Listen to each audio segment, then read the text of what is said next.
In our current age of fake news and rampant disinformation, it definitely pays to be skeptical about the sources you're receiving your so-called knowledge from. And perhaps that's no truer than in the world of film. Hollywood is the grand dream factory after all, and even in the most apparently plausible and realistic movies, concessions are made for the sake of a more easily understood mainstream product. Granted, most of these cinematic lies could be revealed with nothing more than a quick Google search, but for many there wasn't really any reason to believe that these films were just making things up.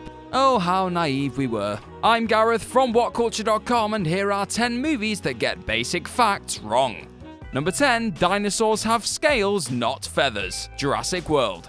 If you've been keeping up on your required dinosaur reading over the last decade or so, you'll know that scientists are now virtually certain that the overwhelming majority of dinosaurs in fact had feathers rather than scales. And while you certainly can't blame the original Jurassic Park trilogy for getting this wrong, it's fair to say that the recent Jurassic World movies had ample opportunity to correct that mistake. Though the filmmakers were wholly aware of this discovery, the executive decision was made to keep the series' dinosaurs scaly not only to ensure visual continuity with the original trilogy, but also because the general public hasn't really warmed up to the idea of feathered dinosaurs. Granted, the series has an easy excuse to sidestep this criticism, that Jurassic World's dinosaurs aren't pure clones, but bioengineered with other animal DNA being spliced into the mix. As a result, this is slightly less annoying than most entries on this list, even if anyone who has Google within hand's reach can find the truth easily enough.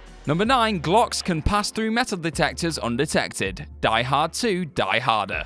You can blame Die Hard 2 Die Harder for propagating a ridiculous myth about the ability to sneak Glock handguns through airports, and probably causing a few embarrassing mishaps in the process. After John McClane takes on 2 armed goons in the airport's luggage area, he has a chat with Airport Police Captain Carmine Lorenzo, and makes a rather spurious claim about their choice of firearm. McClane says, "That punk pulled a Glock 7 on me. That's a porcelain gun made in Germany.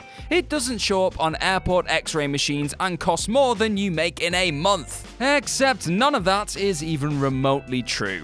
Even ignoring that the Glock 7 is a fictional gun created for the movie, Glocks are made from more than 80% metal, and for decades, airport scanners have been programmed to also search for gun-shaped objects. So its composition wouldn't really make that much of a difference anyway. Oh, and Glocks are extremely affordable too, so nothing about this dialogue really makes much sense. Number 8. Hair and nails continue to grow after death. Resident Evil. Paul W.S. Anderson's video game adaptation, Resident Evil, is probably the last place anyone should look for even the faintest morsel of scientific plausibility. But even so, it incorporates an oft-parroted myth into its script that just isn't true at all. When the Umbrella Corporation's anthropomorphic AI, the Red Queen, explains the nature of the zombie-creating T-virus to Alice & Co., she explains that the virus takes advantage of residual human growth which continues after death. To quote her, "Even in death, the human body still remains active.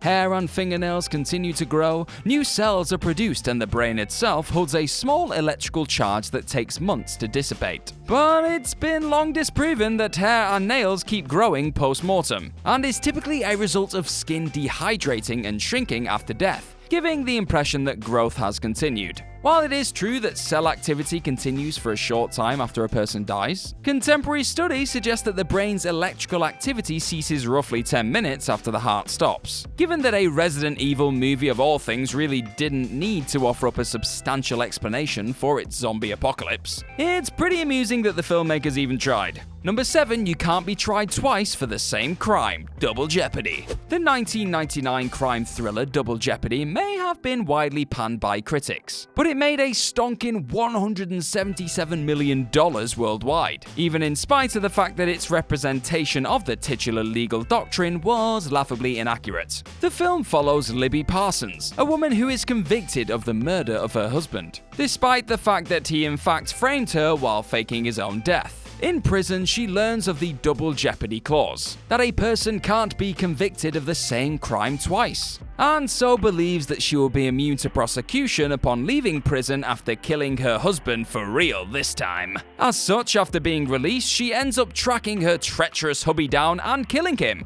with an apparently clean legal slate. Except the real-life premise of the double jeopardy clause is that it prevents someone being convicted twice for the same criminal event, not the same type of crime. Given that killing her husband at the end of the movie is a clearly distinct act from her supposed murder of him at the start of the movie, she wouldn't qualify for the double jeopardy clause, and would still be actionable for his death. Nice try though? Number 6, the Mayans predicted the world would end in 2012.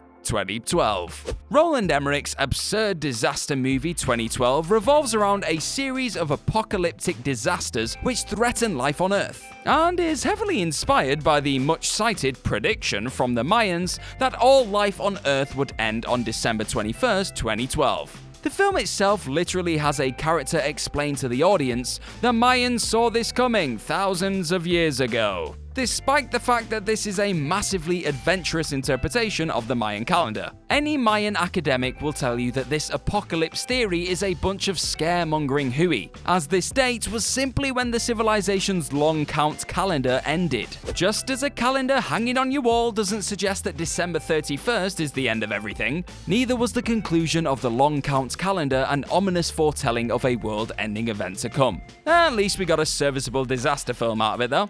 Number 5, shooting a computer will destroy the hard drive, The Negotiator. 1998's Kevin Spacey and Samuel L. Jackson starring thriller The Negotiator is a damn fun time, as long as you switch your brain off enough to forgive a vital plot point revolving around computer hardware. At the end of the movie, it's revealed that Chief Frost was the villain all along, and in an attempt to cover his tracks, he fires a single bullet into a computer containing incriminating information, causing the computer to immediately power down, apparently destroying all the data. Above all else, it's highly unlikely that Frost's bullet hit the computer's hard drive rather than any other component, making it probable that the cops could just remove the hard drive and find all the evidence anyway. And even if the bullet did hit the hard drive, that still doesn't entirely discount the possibility that data could be retrieved from it by forensic investigators. You can put this down to Frost being an older man without sufficient computer know-how, but it was clearly just an attempt to simplify things for the sake of an audience that, at the time, mostly didn't know better. But we do now. Number 4, there are more people alive now than have died in all of human history. Extremely loud and incredibly close. Don't feel bad if you don't remember this Tom Hanks and Sandra Bullock starring Oscar-baiting flop, which had 15 minutes of the Academy's attention before basically falling off the face of the earth. The movie gets off to a bad start with literally its first line of dialogue, where young protagonist Oscar Schell tells the audience, "There are more people alive now than have died in all of human history." This just isn't even remotely true. In 2011, the global population was estimated to be just over 7 billion, while the total number of people who have ever lived is widely accepted to be in the vicinity of around 100 billion. While it's easy to pawn this off as the naive declaration of a child, it's clear from the tone of the monologue that we're supposed to accept this as a fact, despite it being absolutely nowhere near the truth. Number 3, melting all the polar ice caps will flood the entire world. Waterworld.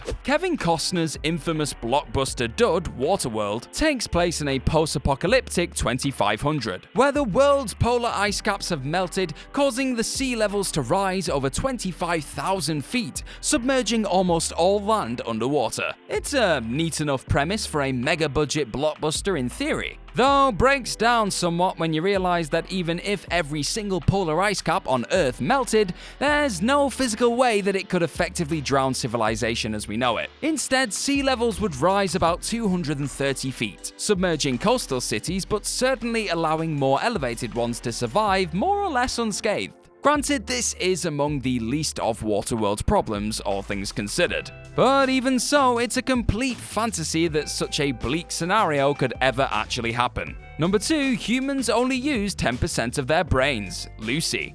Luc Besson's 2014 action film Lucy was widely ridiculed by audiences for further perpetuating the myth that human beings only use 10% of their brains, with the titular protagonist unlocking enhanced use of her grey matter after being dosed with an experimental drug. While the film as a whole is thoroughly silly and hardly something to be taken seriously, the 10% shtick is actually presented in Lucy's marketing, and the movie itself as a legitimate undisputed fact with the implication of scientific authenticity. Most people would probably take the claim at face value, no matter that Lucy ends with Scarlett Johansson literally turning into a USB drive. In actuality, scientists have long known, thanks to brain imaging technology, that the overwhelming majority of the brain is in active use at any time. While the 10% myth was originally popularized by a quote in Dale Carnegie's 1936 book How to Win Friends and Influence People. Since then, it's endured throughout pop culture. And what better way to further propagate the myth than in a blockbuster movie that made almost $500 million at the worldwide box office? Number 1. Cary Grant was born in Surrey, The Holiday. Midway through the rom-com, Iris is having a chat with aging screenwriter Arthur Abbott. And after Arthur learns that Iris is from the British county of Surrey, he tells her that screen legend Cary Grant was also born there, as Grant apparently told him himself years prior. Despite being a seemingly throwaway line, it nevertheless raised eyebrows among Grant's biggest fans, who of course know that Grant was actually born in Bristol. Though it might seem as though this is merely the confused words of an old man, Iris herself confirms in the very same conversation that Grant is indeed from Surrey, cementing a truly peculiar gaffe in a film recent enough that writer-director Nancy Meyers could have easily googled it in a matter of seconds, just like I did.